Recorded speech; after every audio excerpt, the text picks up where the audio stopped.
ॐ नमः शिवाय।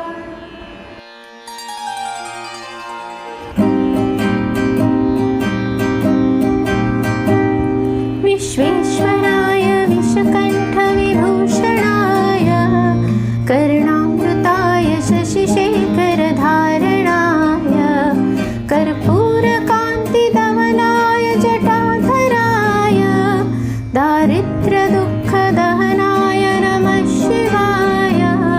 दारिद्र्यदुःखदहनाय नमः शिवाय। दारिद्र्यदुःखदहनाय नमः शिवाय।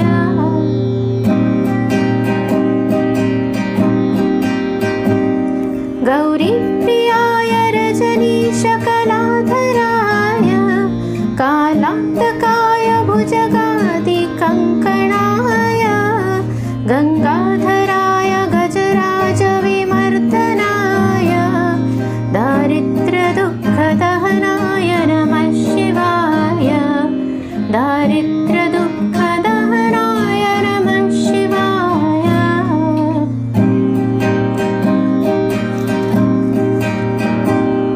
भक्तिप्रियाय भवरोगभयापहाय रुद्राय दुर्गभवसागरधारणाय ज्योतिर्मयाय गुणनामसुपूजिताय दारिद्र्यदुःखदहनाय नमः शिवाय।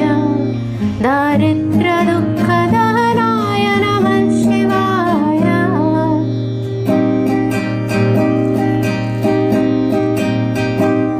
चरणाम्बराय शवभस्मविलेपनाय दारीक्षणाय फणिकुण्डलमण्डिताय अंशीरपादयुगलाय जटाधराय दारिद्र्यदुःखदहनाय नमः शिवाय। दारिद्र्यदुःखदहनाय नमः शिवाय।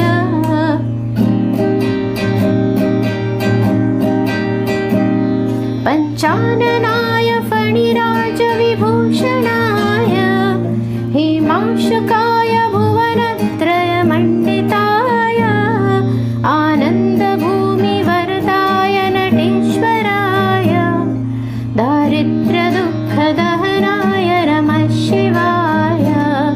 दारिद्र्यदुःखदहनाय नमः शिवाय।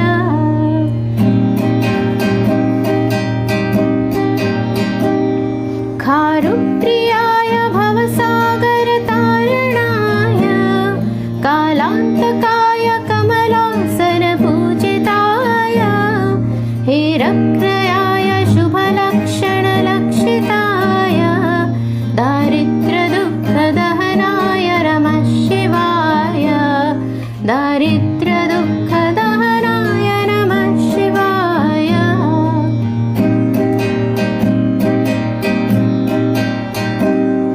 कामप्रियाय रघुनाथवरप्रदाय नादप्रियाय नरकार्णवधारणाय पुण्येषु पुण्यभरिताय सुरार्चिताय दारिद्र्यदुःखदहनाय नमः शिवाय।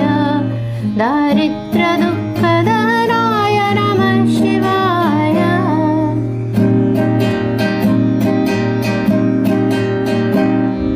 मुक्तेश्वराय फलदाय गणेश्वराय ईदप्रियाय ऋषभेश्वरवाहनाय आनन्दचर्मवसनाय महेश्वराय दारिद्र्यदुःखदहनाय नमः शिवाय। दारिद्र्यदुःखदहनाय नमः शिवाय। दारिद्र्यदुःखदहनाय नमः शिवाय।